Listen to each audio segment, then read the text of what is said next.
They shouldn't discriminate against you if you're able to purchase the product, although, it may depend on your age.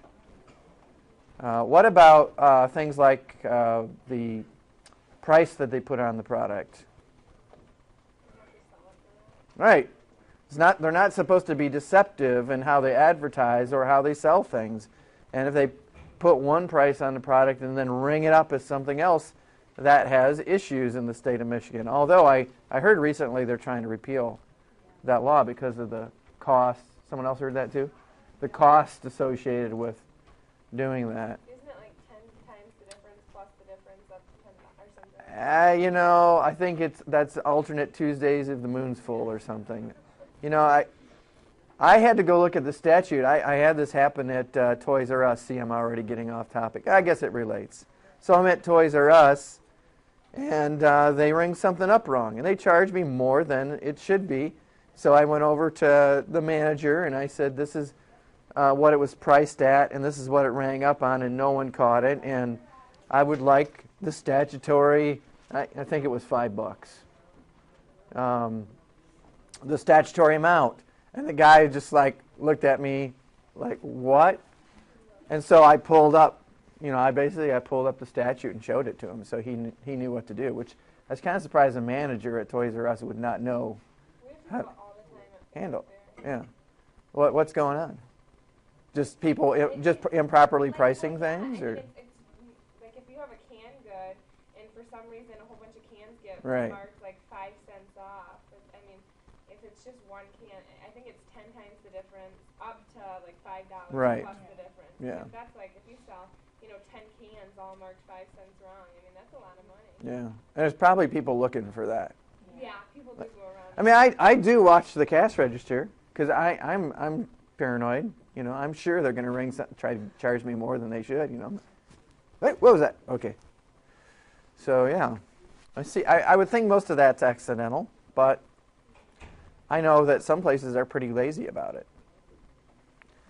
All right, so there's that. Labeling and packaging at a federal level, being truthful in terms of what's actually in the product, how much is in the product. We'll talk about all these different areas, but sales, credit protection, product safety in terms of how safe a product is. I guess that makes sense. Food and drug, and then advertising under the FTC Act. So that's some of the areas, but not all of the areas related to consumer law. Here they are, pretty much the same thing, other than it says, oh yeah, and at the end there's also state consumer protection law. And most states have statutes related to all those same areas that are at a federal level. So deceptive advertising. You guys may have heard of puffery before. I think that term's come up at least 2 or 3 times. We mentioned we were talking about warranty claims, right? That a salesperson might talk up a product. I know I've bored you probably with my desire to buy a new vehicle. We did it. We finally did it. I won't talk too much about it, but we bought a Honda Pilot. No, that would be the Odyssey. The Pilot is kind of this, I don't know what SUV we'll call it. Yeah. So anyway, some sales talk going on there. You got to filter through that. Again, it's defined as vague generalities and obvious exaggerations. The salesperson said things like, "This vehicle fits your family perfectly."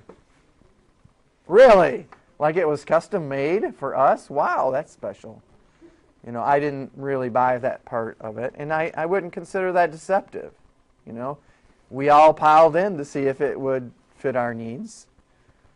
On the other hand, maybe some of you know about this case up here, this case 13.3. You guys familiar with those bracelets that they were advertising on TV pretty regularly? I hear they still do on some.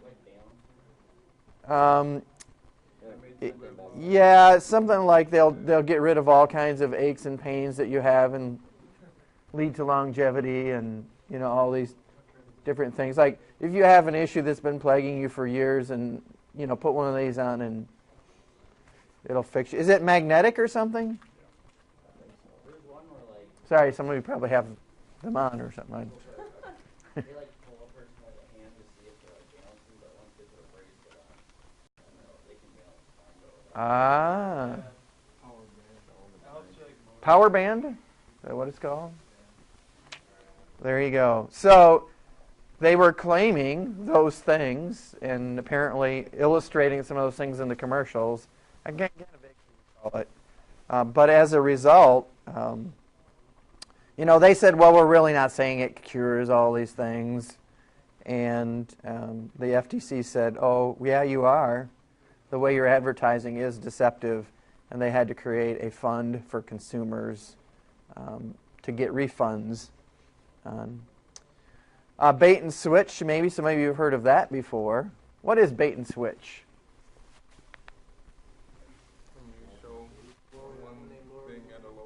Yeah, you intentionally advertising something at a lower price to get them to the store with intent to get them into something else. Now, I'm careful about what I say because, it's pretty common that you advertise something at a low price to get people in the door, isn't it? And then it's also possible that you don't have it. I had this weird thing going on with my wife. It's the first conference I ever went to with my wife. And I was going to sneak out and get the iPad too during one of the sessions. And then I kind of mentioned that it was coming out. And she's like, no, you're with me. Don't be going to no Best Buy or Apple Store and getting an iPad too. Now they're out, right? Anybody hear that? Like they're sold out everywhere, like the moment they went on sale. Well, what if I walk in the store? I'm like, where's my iPad 2? Which is a good thing. I couldn't really afford it now anyway. But, you guys advertise you have these, and now I get here and you don't have them. Or I wanted the cheap 16 gig model, and all you have is the 32 or 64 gig model. Well, it's not I don't think it's an intentional ploy to get you into the store. When the first iPad came out, I'm trying to remember, was it Marshall's? It was like this weird store that you would never think would have technology products in it. And they advertised it for $100 less than anybody else. Well, the moment everybody rushed into the store, it was gone. Well, that's not necessarily bait and switch. That's getting people in your store to buy products, and you can have a. So how do they avoid that claim? Like when I say bait and switch to you, what store do you think of almost instantly? What, taco shop? Oh, bait and tackle.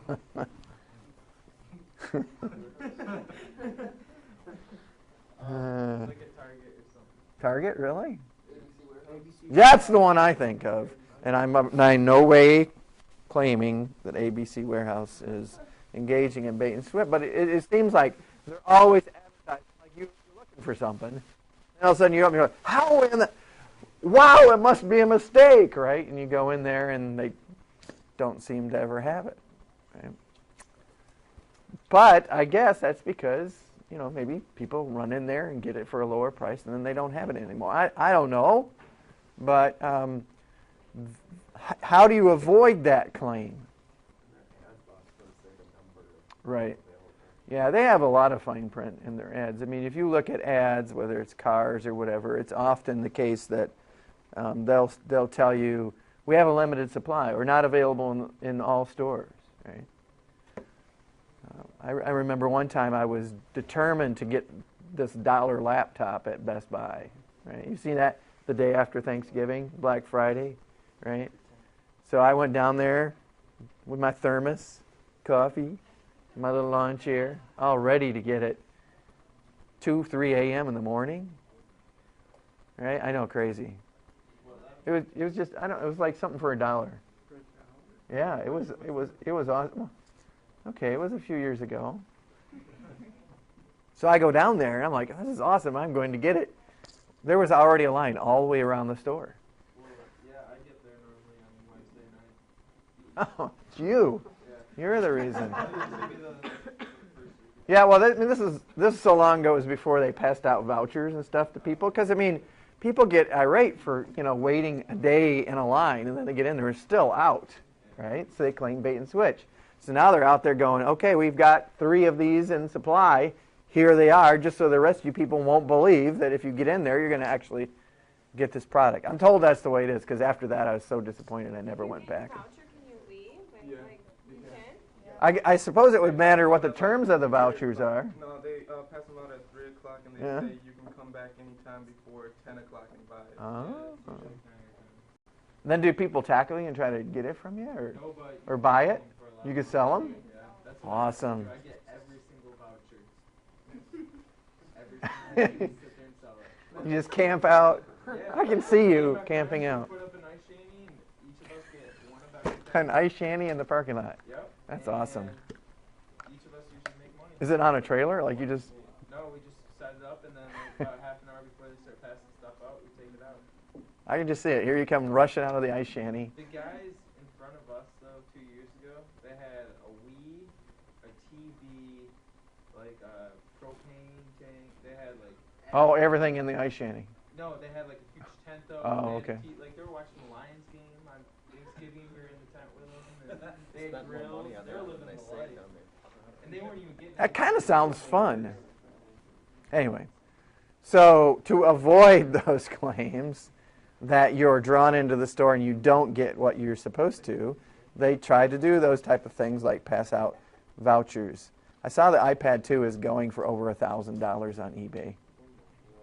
Not that I was looking, honey. All right. Deceptive advertising can take place online. I mean, a lot of these things we're talking about could be in the store, in Best Buy, or online. Did you guys hear at one time that Best Buy got in trouble for advertising different prices on their website than in their store? I heard this, not to keep picking on Best Buy, and then I went in there for something. It was $100 more in the store. And I said to the guy, I was looking at that online, and I found it for $100 less. They're like, well, we don't do price matching like that or whatever. And I said, yeah, but it was your site. He goes, oh, let me talk to my manager, and off he scurried. I'll buy it to the pickup in store. Yeah. I'll wait 2 hours just because. Right, because it's cheaper. I mean, they've got people going in there going, oh, no, impulse, I'll take that. They don't even know what they're selling it for online. So anyway, there's the potential that you can be deceptive online too. I mean, in that case, it's cheaper to buy it online, but you could just as well jack up the price online or have some additional terms that people are not reading or knowing about. And the general rule is that if you're going to have additional terms or whatever, you have to make it clear to the consumer, or at least make it so they can access it. You ever had that where you go to buy a product online and it's not until after you are going through the buy process that you see how much the shipping cost and all the additional terms that go with it? As long as they let you know those terms before you make your final purchase, you're usually pretty good. And so that could be some kind of hyperlink that says, go here to see all their terms. Do you think most people read all those terms? I won't confess that even I don't. But, I'm concerned about things like shipping or extra costs associated with it. All right, so the Federal Trade Commission, the FTC, is charged with enforcing these federal laws against deceptive advertising. And deceptive advertising, we're leaving kind of intentionally broad. Could be lots of different examples of what's considered deceptive. But they have a lot of power to cause people to stop advertising things that they consider to be deceptive, including a cease and desist order or counter advertising. Notice that last one. What do you think counter advertising is? Admitting your mistake. Right. So admitting your mistake was what he said. Coming back and saying, earlier we told you this, that may have not have been totally accurate, this is more accurate. Sometimes that's kind of a to avoid liability on their own type thing. Other times it's the FTC ordering them to kind of try to correct the things they put out there before. The one I think I mentioned, I know to some of the groups, was the one about light cigarettes. You know, earlier we told you that light cigarettes are better for you than regular cigarettes. Well, turns out you guys smoke twice as many, and it's not. So if we told you that, no cigarette is a good cigarette. Really sorry. Oops. Our fault. What was the other one? Yaz, since we're on women's issues today. You ever seen that one? Some woman comes on and on a TV commercial, and she yaks at you the whole time, and she's not talking all about selling her product. She's talking about, well, earlier we may have mentioned that our product could do this, this, and that, and that wasn't really true. After a while, I was like, why am I watching her? First of all, this product doesn't apply to me. And second of all, I don't really care. Wonderful product. It did, you know. It makes you happy. I think so. It removes all irritability. Yes, you remember this? It cures acne too. Right. You know, there's always some people like doing some kind of water ballet or something, right? For like 10 minutes. Yes. They do the side effects. Exactly. You know, they're dipping into the pool and they're all happy and smiling and there's music, and meanwhile could cause internal bleeding, death, whatever else. You're like, that doesn't sound so bad, right? If they can make me that happy. Yeah, they do. They're rattling the stuff off. Yeah, or the one with the tubs. Like, what two people consider romance being on a beach in a tub? You guys don't know what I'm talking about? Yeah, Usually the older couples, you know, in the tub, holding hands. Where'd those tubs come from? Why are they on the beach? I don't know. And then they're mentioning all the side effects that could happen as a result of being in tubs. All right. So, phone or fax? I have no idea what faxes are good for. I mean, all I've ever seen come out of them in the last few years is ads for something. But I suppose in some businesses where you need to send paper quickly, you could do that through a fax. But so there's the potential over the phone or through fax that telemarketers could abuse that process or through fax. So up there it mentions the Telephone Consumer Protection Act prohibits the automated solicitation using automatic telephone dialing systems or pre-recorded voice. However, I bet some of you say, I get those. Does anybody ever get a pre-recorded voice on your phone? What kind of things do you get? Yeah, doctor's appointment, that's a common one. Dentist. During the election. Elections common, what's that? I won a trip last week. You did? Awesome. Where are you going? I don't know. Yeah. I used to get a lot where they say that something with your insurance on your car expiring. or Right. something. Yeah. Yeah. Your warranty is expired. Like, oh no, what? Yeah, they're trying to sell something. So in some cases, those are exceptions under the statute. Political campaigns, you can guess if politicians passed a statute prohibiting something that they left themselves an exception, right? It's okay for everybody but the government. Or if you have an ongoing relationship, like the dentist or the doctor, they can do that. When we got our Honda, they had us sign a privacy statement and then also check whether we would permit them to call us.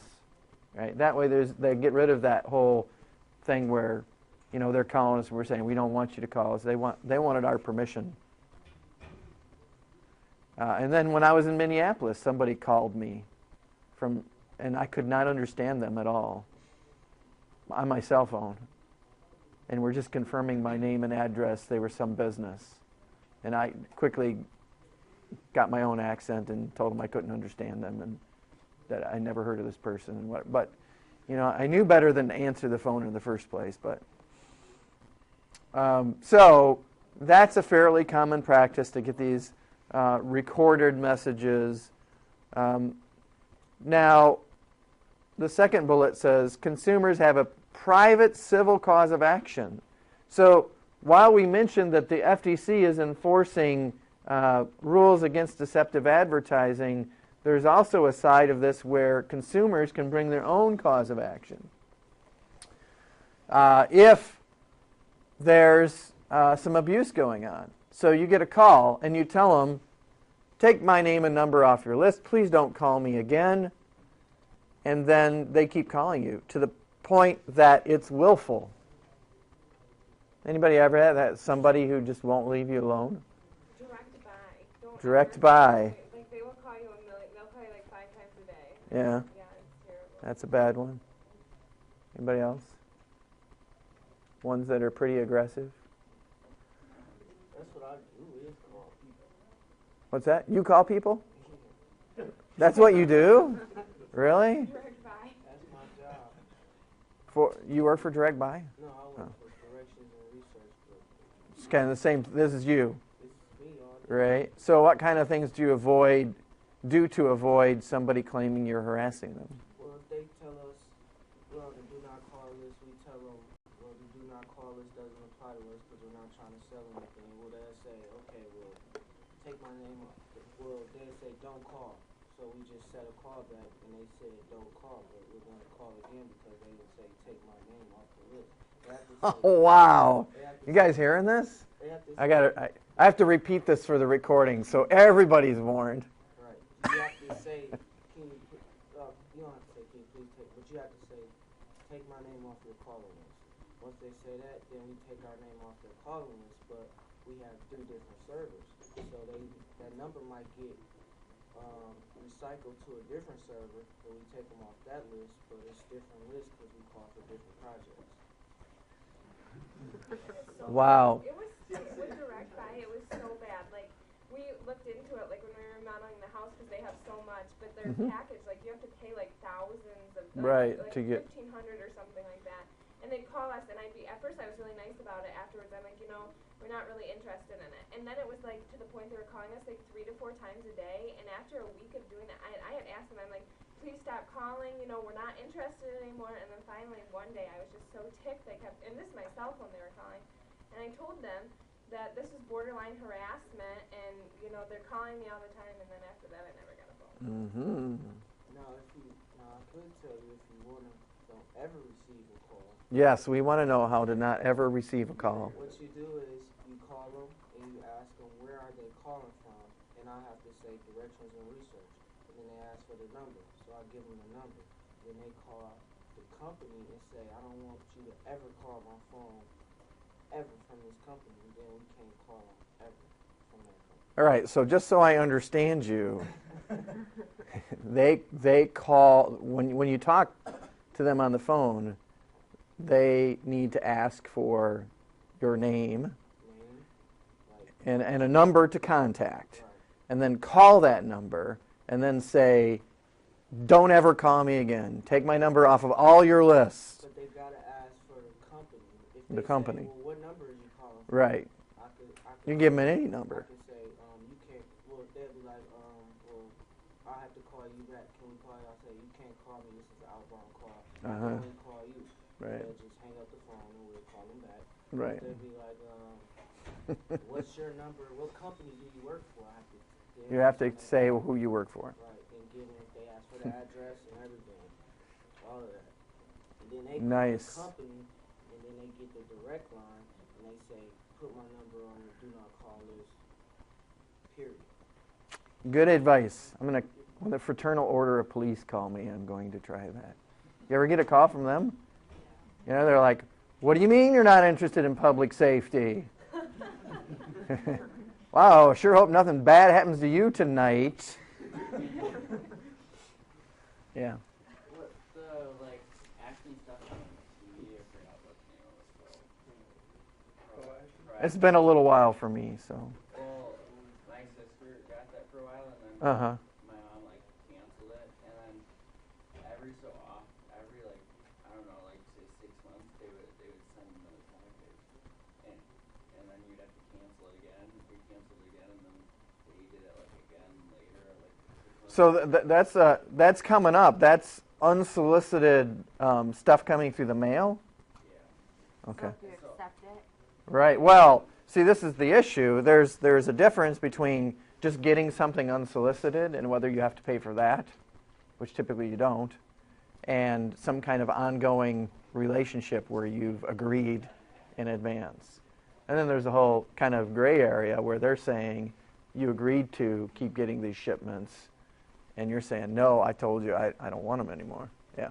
Can you do that for like email, like spam mail? You mean there are anti-spam laws at both the state and federal level.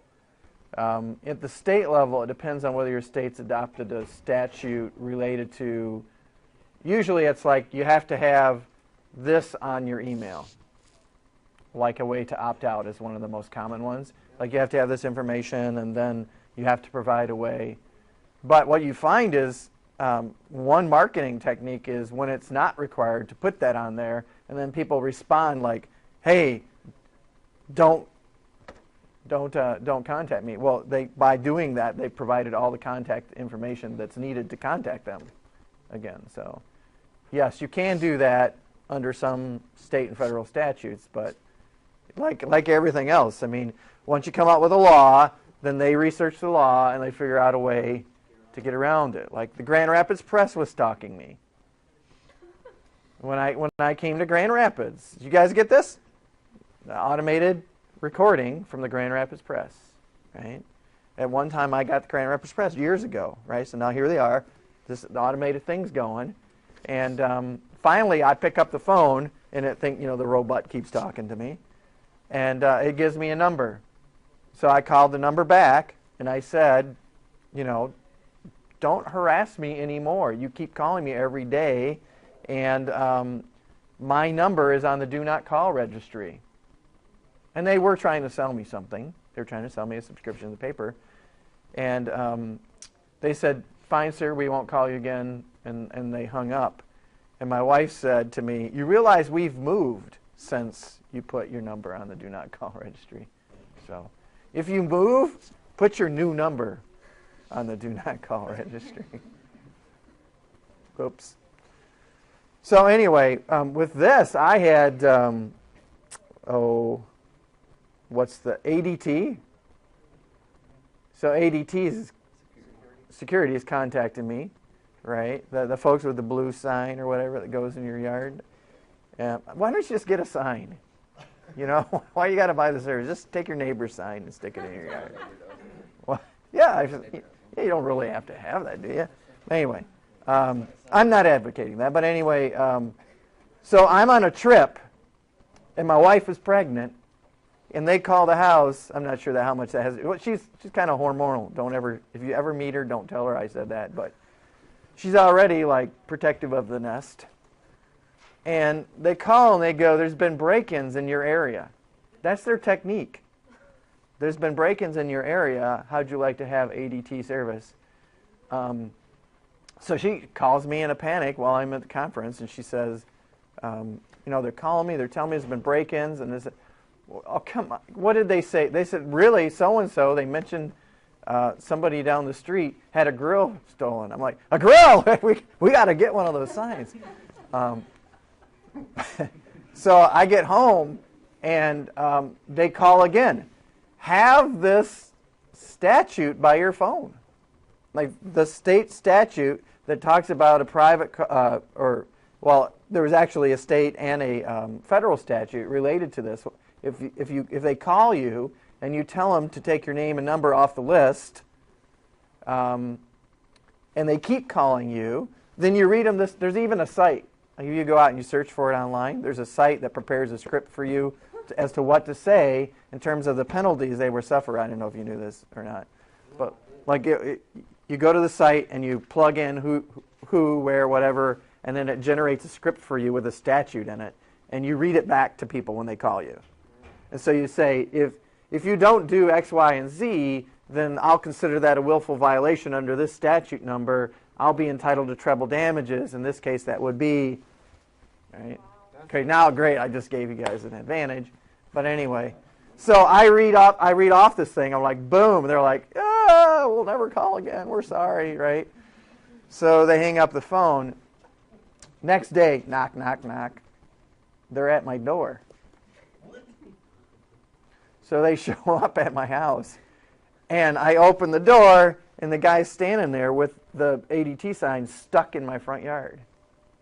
And he says, how'd you like to have one of these signs in your yard? And I said, how'd you like to have that sign? I didn't, but I really thought it. I said, look, you know, your techniques, you called my wife and you scared her, and then I told you not to call me, and now here you are. This is harassment. Don't ever come on my property again. Now, I think it turned out, I'm kind of paranoid, as I mentioned, but I think it was just a freakish coincidence. Because the guy was really sorry. He said, I swear, we don't ever talk to each other, and the phone folks don't ever talk to the street folks, and I just happened to come by, and I swore it was a conspiracy, but anyway, so yeah, you could bring your own private cause of action. I'm spending a lot of time on this, but you will see this in the future. And yeah, here it is. Telemarketers must remove a consumer's name from its list of potential contacts if requested properly. We'd add. It's list keyword. Right. And you know what they told me? They said, okay, well, we can take, they were at least honest with me. And they said, well, we can take your number off of this list, but there are other lists. And I said, well, then take my number off of all of those lists, or put me in contact with who I need to. And I ended up having to contact ADT headquarters, which is, I don't know, some guy in a cubicle somewhere probably. But all right, labeling and packaging. So as we were saying at the start, you could be deceptive in terms of what you leave off or put on a label or packaging. And most statutes require you to be accurate and use words that can be easily understood. So, things like quantity. You get this big box of something, and then you kind of assume that that's how much stuff is in there, right? So being accurate about what the content actually is, first of all, what kind of ingredients are in it, but how much is actually in there. And at the bottom there is a variety of, you don't have to remember all the different names and the different years that they were created, but just to get an idea, everything from wool to kids' pajamas,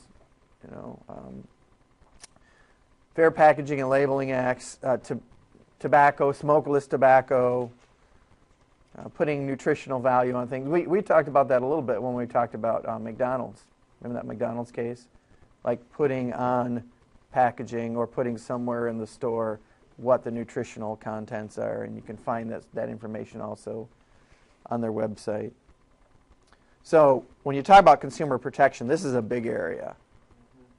And even in that area, they find ways to get around it in terms of what they don't have to disclose, or how close you can push the envelope in terms of what information you do have to put on there. Yeah? I just had an example, like, for example, on food, when it say, like, contains no fat on a food product, or just because, like, if you ate, like, 3 products that says no fat, like, the law, they require that it can have, like, less than 1 gram.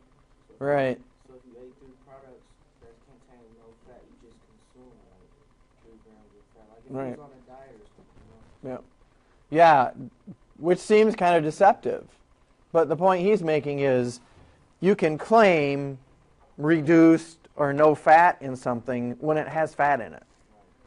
Now, there are states that are trying to get it, deeper into that. Like, you can only say no fat if it doesn't have any, which I don't know how many products. It only has to have like a tiny bit less than the regular, like a little bit less calories than like the regular dressing. Yeah, I just by nature, whenever I see reduced or less or whatever, I always go like compared to what, right? I think they're trying to make it have to be like at least half. What about like oranges? Like that on the package they say seedless oranges, but then like every other orange has a seed in it. Like, Really? yeah, I bought seedless oranges this week. And they're like, this is not Like the seedless. This is a clementine, seed. Which I wonder, Right. is that like an Well, yeah, I mean, I think that's an interesting connection. Under statutes, they'll find what the tolerance is, and then they'll try to stay within that tolerance. But we did just finish talking about product liability and warranty. So a claim that it is seedless might not be a violation of the law that says we can have a certain number of seeds per. I have no idea. I'm talking off the top of my head here in terms of seeds, but that maybe that's a breach of an express warranty. I'm not sure that it is, because who knows exactly what they put on there. They might say seedless and then asterisk, except for the seeds, right, or something. And they're advertised as seedless in the store too. So Yeah, and then there's different kinds of fat, right? There's good fat and bad fat or something. Good cholesterol, bad cholesterol. Yeah. Polyunsaturated. Is that what it's called? There's poly in Yeah. Poly's bad. Anybody? Saturated is terrible. Saturated is terrible. Okay. I just try to avoid fat, but there's some that is worse than others. All right. So now we get into those other examples, like getting something through the mail or somebody coming door to door. Oh, what kind of people come to your door to sell things lately? Cut-go people. What? Cut-go people. What's Cutco? It's like this knife kit. Oh, Cutco. Okay. Knife kit, getting you slicing everything up, cans or whatever. Cut pin, and they say you can get them sharpened for the rest of your life. They're awesome knives and guns. Yeah, good knives.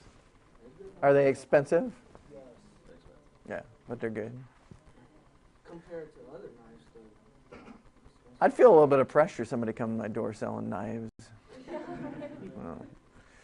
The one that a lot of students will mention is the vacuums, like Kirby or Rainbow. Those are different. TVs? Oh, DirecTV. Yeah, I was a DirecTV customer. That's how I always avoided it. Like, even in the store, somebody would stalk me and come up to me. They're like, "Hey, are you a DirecTV customer?" "Yes."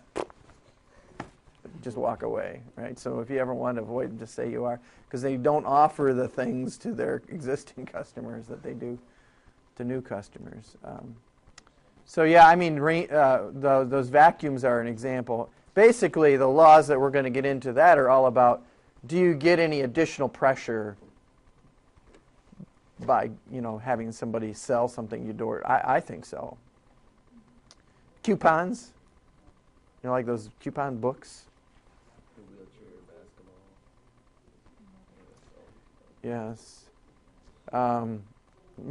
This weekend I was in the store and it was like, would you like to contribute money to?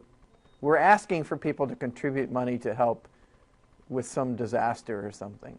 Like the way they presented it was, and there's people online.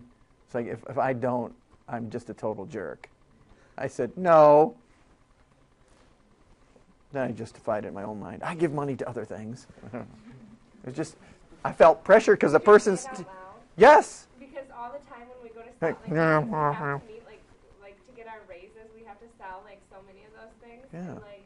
And and we do it right now. We just finished Habitat for Humanity, and like if I ask somebody to donate money, if they say no, they have to tell me like the reasons why. Wow. Like, No. I Why? did this and this, or I did it last week. I've done it this many times. Like just instead of just being like no, because I don't care if they donate the money. But then they have to tell you like why they're not donating it. Well, I don't want to put anybody. Don't want to put anybody out there. I'll just give you the initials. Family Christian Bookstores. Yeah. Oh my goodness. That's where it was. They're like, would you like to? There's this kid starving right here. Would you like to get? No. That's what it was. And like the lady hit me with 3 different things, and I'm like, no. I'm a cheapskate. I don't want to give to anything. I'm a horrible person. But she didn't ask me why. She just looked at me. Okay. Anyway, so things. Yeah, the pictures, the sad pictures. Like the lady was like, he's the special one. He's the one no one has wanted. He's older. No one's wanted him. This is his last chance, she said. No. I felt bad. All right. So over the telephone can be a lot of pressure too, because like you said, they keep calling. You feel like you got to do something. And then we'll talk about the last one, unsolicited receipt of merchandise. When you get something in the mail you didn't ask for.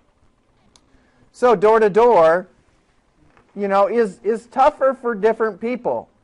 It's a lot tougher if they can get in your door. Like I've had students in class who were trained by Kirby or Rainbow, and they're trained to get in your door and then not leave. So they'll do once they get in there, like they've been trained to even put their foot in the door. Like if they're talking to you and you try to do the old, of course I would think you'd get your foot broke every once in a while, but you're just kind of like, yeah, have steel toe boots on or something, but to kind of be like in the doorway so you can't get the door closed, and then you're talking, and if you can get in, then you get all your stuff in there, and you start selling the product, and you're slitting your arm and letting blood drip on the floor and vacuuming it up, and you're doing all these things, and the people feel so bad. First of all, they want the stuff off their carpet, but they're like, man, you vacuumed my whole house, I should buy something. And they're like over $1,000 for one of these vacuums, right? So you feel a lot of pressure. We used to when we lived in Kalamazoo, we lived by Western, and every starving college student was at our door selling something, and they would get in and they'd start telling their story. And my wife is compassionate. If you haven't noticed, I'm not. She is, right? I was just telling you earlier about my experiences, but they just start talking. She wants some tea. I mean, she's nice to people. But they make you feel obligated to, like, you got to buy something before you get out the door. So most states have statutes at a state level that have a cooling off period. So you buy something in impulse, like encyclopedias. How many people need huge volumes of bound paper in their house? Maybe it looks cool. I don't know. Right. I mean, that's always accurate. But somebody's in your house and they're selling you the stuff and you buy it. Oh, this is great. All these pictures are cool. And now they're trained to tell you why it's so much better to have the actual volumes than Wikipedia. That's not accurate, blah, blah, blah, right? So then you buy it all, and then as soon as they leave, you're like, oh, crap, why did I just do that? Right? Or they explain and had you sign everything, and then you start doing the math. Holy cow, this is going to be a lot of money. So most states, a lot of times it's 3 days, but it's entirely statutory. Whatever the statute says is covered, and however many days the statute says, you could cancel the contract without having further obligation. So if that ever happens to you, that's one thing you're going to check. Is this the type of product I can say I don't want to? So remember earlier I was talking about the Attorney General site? That's a good site to go to see those state statutes. There's one that does cover that. And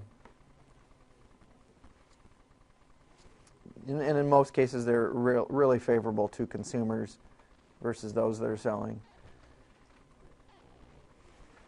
So there's quite a bit on this slide. If you do things in the process of selling which are fraudulent, you may have both federal and state consequences to that.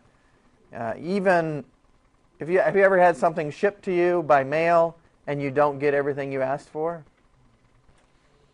That's fairly common. They're supposed to, if you look at the second bullet up there, the FTC rules require them to promptly ship what they have, let you know if they didn't have something, and let you know where you're going to get it, and supposedly if they don't get it to you, to give you your money back.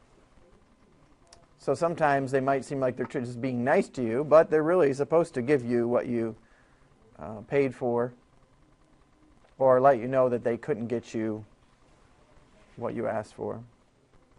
Now notice the last bullet says to issue timely refunds when orders cannot be shipped. That's a subjective term. What you consider timely and what they do are sometimes different. And then the Postal Reorganization Act of 1970, which sounds kind of like they reorganized the post office, which it did, but you don't care about that. You care about getting things in the mail that you didn't ask for. It's underlined unsolicited. That's different than getting your neighbor's mail by mistake or asking for something that comes through the mail. But instead, this is, anybody ever get anything shipped to them in the mail they didn't ask for? My girlfriend did. Like? Her family got from Delia's 2 pairs of really expensive shoes, so they called them up, hey, we didn't buy these, They didn't get charged for them or anything. They're like, yeah, we'll ship them back to you if you want them back. But they're like, no, you can just have them. So they got to keep them. Did they feel like they should pay for them? Kind of. Yeah. Nice shoes. Yeah. That's weird. Shoes. Like they fit them. Yeah. Well, they fit one of the girls. Oh, okay. She got them both. I get all kinds of things in the mail. What do you get? I got some big like plumbing kit. A plumbing kit. Yeah, from like mowing or whatever. Mm-hmm. Nice stuff. As if I requested that. Was it a mistake? Or was it, Yeah. Or no, I think they meant to. I don't know. here's some plumbing stuff? Well, they sent it to me this year and my dad the last 2 Oh, years, okay. so, Somebody in that line of work or just, oh. I get all kinds of stuff. I haven't got plumbing. But the law says you can keep it. And what that's supposed to be about is some unscrupulous people will ship you stuff and tell you if you don't want it, ship it back. But if you do, we're going to charge you for it. Even if it's got someone else's name on it? Well, usually that's not what we're talking about. We're not talking about getting someone else's stuff. We're talking about them shipping you something. My wife got some children's books, which is fairly common, and it in a big bundle, and it says, we thought you would like these. If you don't, no problem, just ship them back. But if you keep them, we'll take that as you wanting them, and we'll bill you for it. So you don't have to pay that either. Right. That's what this statute is designed to protect people from feeling pressured to pay for something they never asked for. So she said to me, I don't want to pay to ship this stuff back. If I keep it, they're going to send me an invoice. What should I do? I said, keep it. Seem like good books. You didn't ask for them. You don't have to pay for them. So she contacted them, and they did the same thing. They're like, oh, just keep them. They knew. But it's still, that's the kind of behavior that the law is designed to protect. Because if they get caught, they're like, but if you call them, you're like, what should I do? Well, if you want to keep them, send us. We'll bill you. I think they did bill us, even after she contacted them, but we ignored it. I bet a lot of people probably just pay it and, don't really think In some cases, they probably, well, here's a bill. Or they feel bad, I read them to my kids. Right. What's that? How do you just ignore it? Just didn't pay it. Because Well, we had contacted them, we documented, we contacted them. So nothing ever came out of it. How could they charge you? But yeah, you could get bills and they could say you're not paying your bills. What's that? How could they charge you anyway? How do they charge you? How could It was like just an invoice. It wasn't like they had our credit card number or anything, but like we shipped you these books and here's the bill for it. All right, health and safety. Again, we're not going to go through the detail and years of all these acts, but basically you can see there's a variety of things that are covered from what's in your food, cosmetics, drugs, even consumer product safety in terms of, at a federal level, recalling products or putting out advisories about products. Have you guys ever had a product that got recalled, or we just traded in our van, there was a big recall on it. What's that? Windstar. On the axle. Sent us a recall saying, your axle could be cracked. That sounds bad. Let's get rid of it. I went into one dealer. I've never had this happen before because we haven't purchased a vehicle in 10 years, but go in there and the guy's like, Yeah, can I get your VIN number? Oh, yeah, I got it memorized. So he goes out and he gets the VIN number, runs it through Carfax. And I can see it like it's always the person who's buying the used car that does the car. Well, they're going to do trade-in. So he's like, I see it was an accident in 2005. I see there are 2 consumer recalls on it. Apparently that comes up too. I didn't even know that came up. Knew who the owner of the yeah. They can check last time you brought it into a shop. Yep, he knew that too. You can check. I'm like, wow. Like, I wasn't hiding anything. He didn't ask me if it's ever been in an accident. But when he said that, basically they made it better than it was before the accident. But Well, yeah, it's a law that every time you take it in, the place has to document it. document it. Yeah. Into the computer. But I hadn't had that happen before. All right, credit protection. So these acts relate to your credit being protected. Now there are other laws we're going to talk about around how to get credit, or you can be discriminated in terms of credit. But we'll talk about TILA, the Truth in Lending Act, how credit has to be reported, or your credit worthiness, how debt is collected, and in terms of the Fair Debt Collection Practices Act, what they can do to try to collect the debt, and even wage garnishment as an example. I'm not going to go into the details of wage garnishment. Just say that if you're somebody who's trying to garnish a wage, you have to be very careful. It's quite intricate law around what kind of wages you can actually garnish, how much you can per pay period, how you have to go about providing notice of that. So if you were busy trying to write all those down, they're at the title of each one of these slides. So TILA is a disclosure law. Truth in Lending Act. We saw that when we bought our new vehicle. Big box on the front. This is what you're borrowing at this interest rate. This is what it's going to cost you over the term of the loan.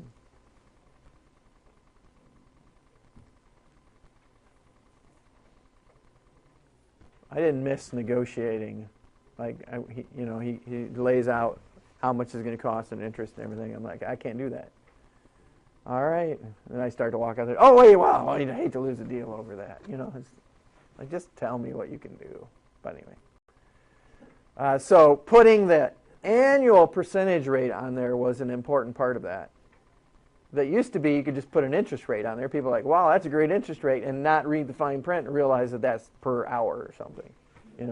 That you need to put interest in terms that are uniform. So if I'm going to buy a Honda Pilot, or I'm going to buy what's some other comparable vehicles? Chevy Traverse, we looked at that vehicle. Kind of those type of vehicles. This is what the interest is on an annual basis. I'm always suspicious when it says 0%. What does that mean? 0% interest. It means they're not charging me interest, but they've built it into the cost of the product, or some other way of doing it. Like, we can give you 0% interest, or we can give you $2,000. Huh. So there's ways to get around that issue, but you ought to be able to look at a percentage rate and know that that's on an annual basis, and it's the same regardless of who you go to. Equal Credit Opportunity Act. You're going to see this one in the future. Notice it's only opportunity. You can't discriminate. As you offer credit, you can't offer credit in a way that discriminates based on race, sex, color, national origin, age, or marital status. To illustrate my point, though, don't you think that married people get different credit in the end than unmarried? Sometimes it's better or worse.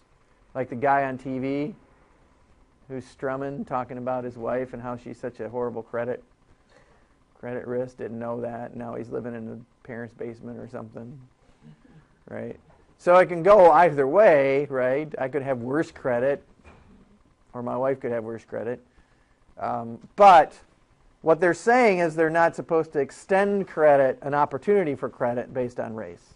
Like we only offer to this race, or we only offer to married people, or national origin, or whatever. But in the end, that might work out, that there might be more credit extended to married people, or right? Do I get different credit probably because of my age versus you? Again, that could be good or bad. You know, I could just have lots of time to screw up my credit. But so, and the other point is that it's only these categories. Like, here's a question for you. Under this act, can somebody discriminate based on education or employment? Yes. Folks, that's the question right off of the final exam. It's probably going to be worded differently. But that's one of the things you're supposed to learn. Is one of the things I'm going to ask. And people will see something like that, and they'll go, well, that's unfair. Discriminate based on education? I mean, think about it. When somebody's extending your credit, when we were filing a credit application through Honda Motor, what do you think they asked us? Well, actually, me. It was weird. I thought they would want credit from both of us and want us both to be, but they didn't. But what do you think they asked? Yeah, what's my education? Do I have a job? Believe it or not, they discriminated on me based on whether I was employed or not. Can they discriminate? So then they can discriminate based on disability too? Or is that Well, now there are other laws against that. I'm saying under this act.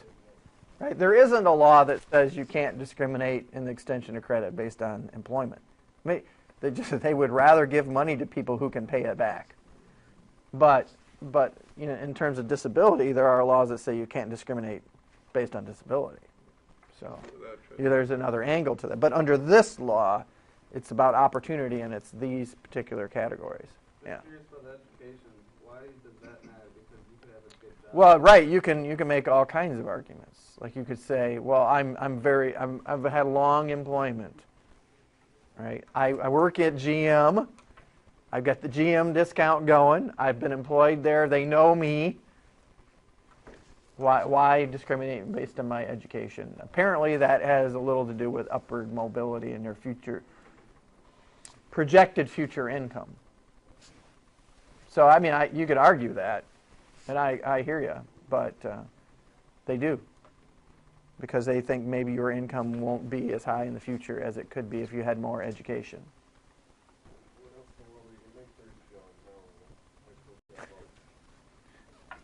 I wasn't picking on GM. No, okay. All righty. Credit card rules, and I'd say even debit card rules, right? Has anybody ever had their credit card lost or stolen? Yeah. It's not a fun thing. What happened? 40 hours of trying to track down every place they spent money. You did? Yeah. Didn't get any help with that? I did, but it was 40 Yeah. hours worth of my Wow. thing. Did you? Yeah. Yeah, but they canceled everything before they could use it. Okay. That's it. Reminds me. It was my debit card, and they just called me, and they're like, somebody in like Detroit used your numbers to buy like a sandwich at McDonald's or something. Like they shut it down before I even knew anything had happened. Yeah. That happened to my parents too. Like, Yeah. The company called them and they said, "Did you just spend $4,000 at Walmart in Illinois?" Yeah, we always do. No, that's good. What, somebody buying a big screen at Walmart? Huh? Yeah, I don't know.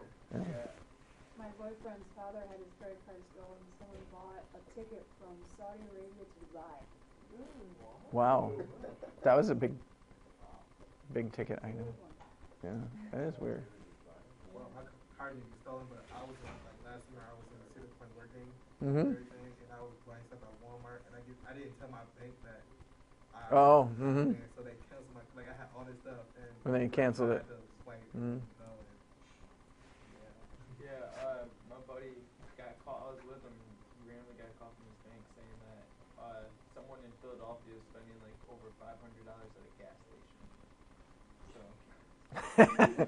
What, lots of hot dogs or something? Or? So he's Yeah. trying to figure out. Well, the technology is pretty sophisticated. Apparently, and it may not even be your card. It may be your identity, your number, right? That if they do get a hold of your card, they run to a gas station, they fill up their tank, they hand it to their buddy to fill up their tank. So every time there's 2 fill-ups, at the same time, like why would you fill your gas tank twice at the same time, or if you fill up your gas tank twice and buy sneakers. If you pay at the pump, you're limited to 75. Right. Sorry, I drive one of those big trucks that costs $150 fill up every time. The second time you swipe it, it will only give you $25. You can't get 75. Oh.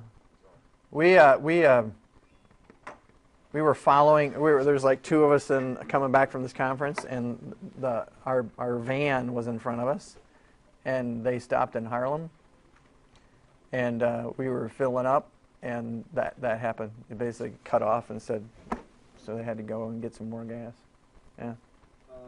I went to Illinois to buy a car, and I drove there, Mm-hmm. and then on the way back, we had 2 vehicles, so I kept stopping to get gas in 2 vehicles using the same card. Mm-hmm. Next morning, I got a call saying my card was Stolen or canceled.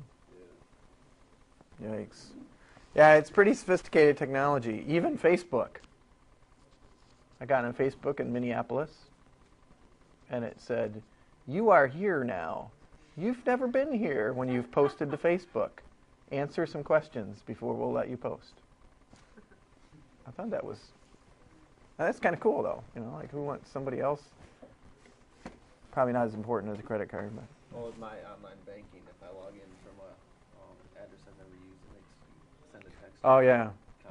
Every computer, any different computer, good stuff. We for the college, we were at the airport, and the person who had the college's credit card got something at the airport, and then flew to Seattle. And when we landed, we all went to dinner. And they're like, "Sorry, but your credit card is no good." The college's credit card is no good. Because, we were in one place, and then hours later we're on the other side of the country.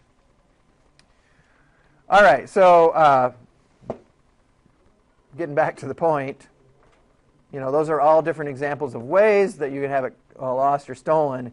If it gets lost or stolen, report it immediately. In a lot of examples, we had the banks notifying us, letting us know, but it's also possible we may know at the moment that we lost it.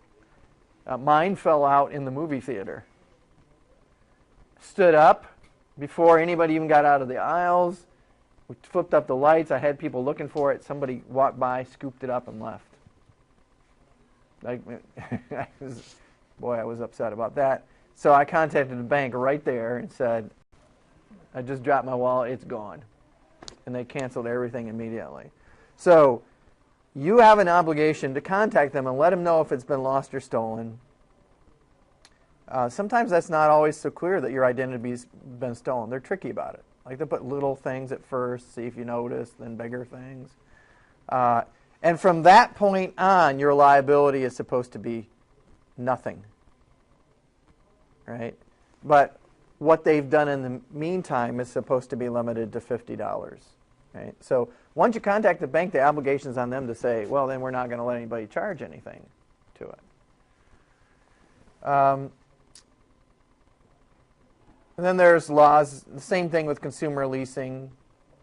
We didn't lease our vehicle, but that's certainly something that would come into play. Reporting. So has anybody ever got their credit report? Was it accurate? Yeah, I get everything from not at all to kind of.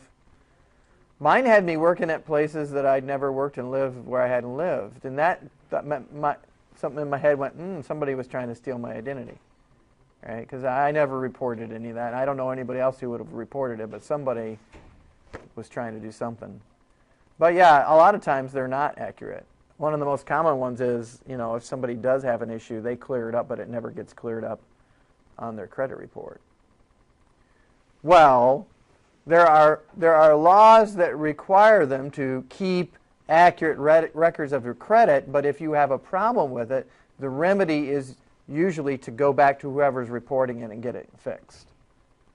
They will not have liability for reporting something that's inaccurate unless you can establish that they're doing it intentionally or they're being grossly negligent in how they're reporting it. Some people get really ticked off about that. You apply for credit and they report something is inaccurate, so you don't get your house or whatever it is. You tend to be upset with them. You contact them, they say, look, we're just reporting what we've been told. You need to go to so-and-so. They're the one that told us this. So in exchange for having to be more accountable, they have kind of a limitation to liability. All right. There's FACT, which is another statute that's all about trying to prevent identity theft, and we mentioned some of these. Probably one of the most common ones is around getting copies of your credit report. Like I was saying, somebody was trying to do something with my credit. Some of you may know more about this than me. There are 3 major credit reporting agencies. You're entitled to get 1 per year. If you work it out, you could get 3, if you figured out how to get 1 from each one of them. But make sure you go to the right place. Like there's lots of sites out there that say free credit report, and it's not free. Like they'll give you the report for free, but then there's credit protection that you pay for, or there's some other subscription fee or whatever. Yeah. You can get your credit report for free, you just can't get the numbers. The numbers. Oh, okay. So they'll give it to you, but then they'll sell you your number, or they won't. The free credit reports, you have to do the. Oh, I got you. Or whatever, but the actual free site where you can get your credit report, they'll give you everything but your actual number. Yeah. So somebody can tell me what the website actually is, but if you go to the FTC site, there's a link to the actual free credit report site. Were you gonna say something? I just had a story about my credit report. A couple of years ago, I bought a house, and the bank that I had gone through had gone under and sold my mortgage to somebody else, and I never got a note or a letter or anything. And I constantly was paying them, wrong. and my checks were being cashed, and I kept getting a phone call from this bank, and I had no idea who they were. Finally, I called them back, and they're like, you haven't made a house payment in so long, your house is about to be foreclosed on, and basically it just destroyed my credit, and I'm still trying to fix it. Yeah, that, earlier we were talking about assignment and not having to notify people, that could happen to you. So you definitely want to make sure there's some kind of agreement where if something does happen with your loan, and maybe you did. So it sounds like something very unscrupulous was going on there, because usually you'd get some notice like, hey, you're paying us and we're not entitled to the money anymore, or we'll forward it to whoever's supposed to be getting it. Yikes. You want the website for the free one? Sure. Annual credit report. Annual credit report dot .com. com. You sure? They always sign you up for the identity theft thing, and if you don't call and shut it off, they charge. Those other sites usually do that. Yeah. Alrighty. And how, if that does happen and they try to collect a debt from you, they are supposed to do it fairly under the statute, which could relate to how many times they contact you, where they contact you, how late they contact you, and without going into the detail, who they can contact about the debt. A lot of times I'll get students who live at home and they'll say their parents get contacted. That's usually okay. What they're not supposed to be doing is contacting other people and saying you're a deadbeat, like all your neighbors. And then harassment or intimidation, that's all matter of perspective. They're not supposed to use false or misleading information, although some people report that they say some pretty nasty, not honest things in attempts to collect debts. Anybody in here a debt collector? Well, let me put it another way. If you try to collect a debt from somebody, you're a debt collector. So while this statute in the slide seems to be talking about people who are in the business of collecting debt, let's say you leave here and your buddy says, hey, somebody owes me some money and they're not paying me. Oh, I took business law, I'll write them a letter. Or attorneys. If attorneys write a letter to somebody saying you owe my client money and we want you to pay or we'll sue you, guess what they've just become? A collection agency, a debt collector. It may not be what they do as a regular business, but now they have to comply with this statute, which down here at the bottom requires a validation notice. If somebody's trying to collect a debt from you, on the bottom of it or somewhere on it where you can see it, they should say to you, this is why we believe you owe the debt, and this is what you can do if you dispute it. A lot of times attorneys that send letters out that just say, hey, we're in an office that can sue you and get money from you, and don't put this validation notice on it, can get themselves in trouble. So if you're writing letters to people, you put that validation notice on it. And, basically, if somebody disputes they owe the debt, then quit harassing them and sue them. Like if you get something that says you owe us money and you dispute it, then they should not keep saying, no, you owe us that money. They should eventually take some other action.